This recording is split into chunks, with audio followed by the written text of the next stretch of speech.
Toutes et à tous, j'espère que vous allez bien. On se retrouve pour le brief du lundi 3 mars, il est 8h40. Aujourd'hui, on va parler donc des news économiques, du ratio long and short, du funding, open interest, des liquidations. On regardera ce que font les wells en finissant par l'analyse technique de Bitcoin. Mais avant ça, on va regarder donc ce qui s'est passé hier. Hier, on a eu un pump énorme dû à Trump qui a validé une réserve stratégique sur certaines cryptos, notamment le XRP, le ADA et le Sol. Donc clairement, voilà, plutôt bonne nouvelle parce que voilà, il va prévoir de faire une réserve stratégique là-dessus, donc d'en acheter en masse pour tout simplement contrer l'inflation, et cetera, rembourser potentiellement la dette. Donc ça, c'est vraiment intéressant. Donc moi, ce que j'ai fait, c'est que, hier, j'étais en repas de famille, donc j'ai pas pu vous le call. Je suis sorti simplement, j'ai sorti mon chien à ce moment-là et j'ai ouvert, donc ce scalp et par chance, bah, voilà, c'était juste avant la news. Donc j'ai validé, donc un RR de 7,2 là-dessus. Donc je pouvais pas le call tout simplement du fait que je ne call aucun trade pris sur mon téléphone. Donc c'est plus naturel, parce que clairement les trades sur le téléphone, c'est pas le mieux. Le mieux, c'est quand même d'être sur PC. Mais en tout cas, voilà, en tout cas, je vous ai call ce trade. Malheureusement, 2e chose, 2e règle que je vais, établir, je ne vais plus BE les trades, publics parce qu'en fait, je l'ai BE uniquement parce qu'il était public. On était rentrés nous, donc juste ici et derrière, en fait, GBE, on est venu nous chercher et derrière, on est reparti. Et ça, c'est bien dommage parce qu'on a TP parfaitement ce matin dans la zone que j'attendais. Donc, c'était un RR de 3. Et donc, clairement, c'est dommage parce qu'en fait, c'est simplement parce qu'il y en a qui font n'importe quoi avec les mises que j'estime qu'il faut BE rapidement. Mais en fait, c'est une bêtise. Je pense que vous êtes grand et vous savez maîtriser votre perte. Donc, il n'y aura plus de BE en public parce que tout simplement, si j'avais été tout seul, je n'aurais jamais BE ce trade. Donc voilà, ça c'est bien dommage, mais en tout cas c'est comme ça, c'est passé et c'est pas grave. Voilà pour ce trade. Je pense qu'on est dans une zone potentiellement de rebond. Maintenant, à voir si jamais on est vraiment dans la zone de rebond. Donc ce trade, je vais l'expliquer vite fait. On était donc sur un changement de tendance très court terme. Donc on le voit en M5, on avait notre choche juste ici.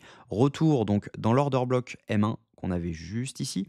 On avait pas mal de liquidations à venir prendre juste au-dessus. On en avait encore un petit peu au-dessus, hein, donc c'était normal de venir chercher ça. On avait également des ordres pour défendre notre zone dans cette zone. Donc c'était assez flagrant d'avoir ensuite un dump qui allait arriver pour venir chercher donc la zone d'order block, la première zone d'order block qu'on avait juste ici. Donc là maintenant ce que je vais attendre, c'est que là on est en train d'avoir donc notre changement de tendance et là ce qui peut être intéressant, c'est de tenter un scalp donc dans cette zone et pour venir potentiellement chercher un peu plus haut parce que là on voit qu'on a des liquidités qui s'accumulent et ici également on a pas mal de liquidités qui se sont accumulées. Si jamais cette zone ne venait à pas tenir, donc si jamais on revenait chercher sous les 90 600 dollars, il y a de fortes chances qu'on vienne chercher ensuite donc l'order block qu'on a juste en dessous, parce que ça représenterait donc la zone OTE de ce mouvement. On a pas mal de liquidations également à venir chercher, des gens qui sont rentrés un peu tardivement donc sur ce range en longue, et également donc on a cet order block à venir chercher. Donc c'est un order block M5. Hop, donc cette zone-ci. Je vous invite, je fais une petite parenthèse, à rejoindre le Discord. Donc demain, j'ouvre l'école. Le but va être que vous puissiez poser toutes vos questions en live. On va pouvoir discuter, on va pouvoir parler scalping, intraday, etc. Je fais également un giveaway pour cette occasion. Donc je vais faire gagner 500 dollars, donc 250 dollars pour le premier, 150 dollars pour le deuxième, 100 dollars pour le troisième, sachant que vous allez avoir énormément de chances de gagner parce que je pense qu'on ne sera pas beaucoup à l'ouverture et le giveaway a une durée de 10 jours. Donc ça veut dire que vous avez la possibilité de payer potentiellement un an d'abonnement juste avec le giveaway. Donc n'hésitez pas à le rejoindre, ça ouvre demain à 18h. Je donnerai directement le lien ici. En tout cas, voilà, c'est pour le moment le Discord est 100% gratuit, hein, et tout restera comme tel. C'est simplement qu'on aura donc un nouveau Discord sur lequel donc ça s'appelle la Crypto Mega School. Donc n'hésitez pas à le rejoindre. En tout cas, ce sera avec grand plaisir que je répondrai à toutes vos questions, qu'elles soient techniques, fondamentales, etc. Donc ce sera avec grand plaisir. Au niveau news économique, aujourd'hui, on va être servi quand même, hein, parce qu'on a le PMI manufacturier à 15h45 et ainsi que l'indice PMI manufacturier de l'ISM à 16h. Donc on risque d'avoir pas mal de mouvements après l'ouverture US. On aura également l'inflation européenne à 11h. Donc ça, c'est pas vraiment impactant pour les cryptos, mais c'est plus pour notre culture personnelle. Si on regarde la journée la plus importante de la semaine, ça reste vendredi parce qu'on va avoir le taux de chômage à 14h30 et on aura surtout le rapport sur la politique monétaire de la Fed à 17h ainsi qu'un discours de Powell à 18h30. Au niveau funding open interest, ce qu'on voit, c'est que donc ce qui s'est passé exactement hier, c'est qu'on a eu pas mal de shorts qui se sont ouverts juste ici, donc sur cette zone-ci. C'est aussi pour ça que j'avais décidé de BE pour sécuriser un peu tout le monde. On voit que donc on avait une chute des funding, une hausse de l'open interest, ce qui veut dire que entre cette zone-ci et cette zone-ci, c'était uniquement du short qui s'est ouvert. Ensuite, qu'est-ce qu'on voit? On a une hausse de l'open interest juste ici avec une hausse des fundings, ce qui veut dire que ici c'était du long qui s'est ouvert. Ensuite, on voit qu'on a un reset des fundings à 1 heure du matin, ce qui veut dire que logiquement, ça effraie pas mal de gens. Quand on a un reset des fundings, ça veut dire que bah, tout simplement, à 1 heure, donc toutes les 8 heures, ils repartent à leur base pour rééquilibrer le prix. On voit qu'ils étaient négatifs, ce qui voulait dire qu'il y avait plus de shorts que de longs qui étaient ouverts sur le marché. Et par conséquent, ça a effrayé pas mal de gens. Et ensuite, qu'est-ce qu'on voit? On voit donc une baisse de l'open interest avec une réhausse des fundings, ce qui veut dire que ce sont des shorts qui se sont fermés. Tout simplement, ils ont été effrayés par les fundings négatifs et potentiellement, ils se sont dit qu'ils allaient se faire SL, donc ils ont fermé petit à petit. Donc ensuite, on valide encore un setup baissier et donc par conséquent, bah, quand on est venu chercher donc les liquidités juste ici, ça paraissait logique de venir chercher donc l'order block qu'on avait juste là. Donc voilà un peu ce qui s'est passé.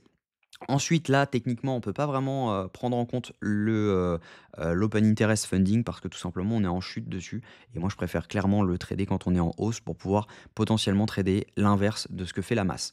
Si on regarde au niveau de tous les exchanges, on voit quand même qu'en majorité, ce sont des longs qui sont en train de s'ouvrir. Donc sur ce pump, c'est plutôt du long parce qu'on voit quand même, hein, des funding monter avec un open interest monté. Ça comprend vraiment tous les exchanges, hein, quand vous regardez, ça comprend vraiment tout. Le lien, je vous le mets ici. Vous avez juste à aller dessus et écrire donc Aggregated Funding Rate AVG Clause pour avoir tout simplement tous les fundings qui sont présents dessus. Donc ça représente tous les exchanges et pas uniquement Binance ou autres. Au niveau liquidation, donc ce qu'on voit, c'est qu'on a pris quasiment toutes les liquidations qu'il y avait à prendre, mais on a encore un gros cluster à venir prendre autour des 95-235 dollars. Donc ce qui veut dire qu'il y a une proba dans laquelle on revient chercher encore plus haut dans la journée après l'ouverture US. C'est possible de venir chercher les 96 700 aisément. Donc voilà, il est possible que cet order block fasse le taf et derrière on puisse avoir un rebond. En tout cas, ce qui veut dire que on a actuellement donc une tendance baissière qui est en train de se valider. Donc il va falloir vraiment pouvoir pousser au nord pour derrière pouvoir repasser haussier. Si on regarde au niveau donc des ordres, on a quand même pas mal d'ordres qui ont voulu défendre ce prix juste ici, donc ce qui a permis le rebond. Maintenant, est-ce que ça sera suffisant pour derrière pouvoir repartir à la hausse ou non?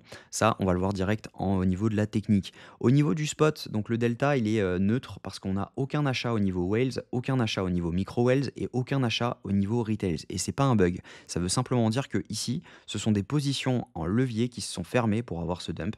Et donc clairement, voilà, on n'a rien au niveau du spot actuellement. C'est vraiment une indécision totale. On va voir directement ce qui se passera à l'ouverture des marchés US.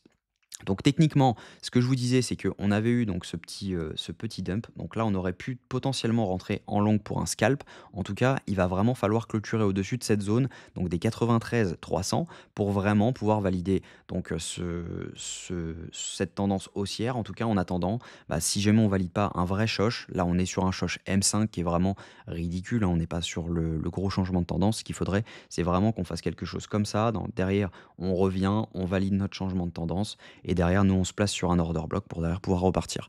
Et on se placerait donc dans l'order block qu'on aurait par exemple juste ici.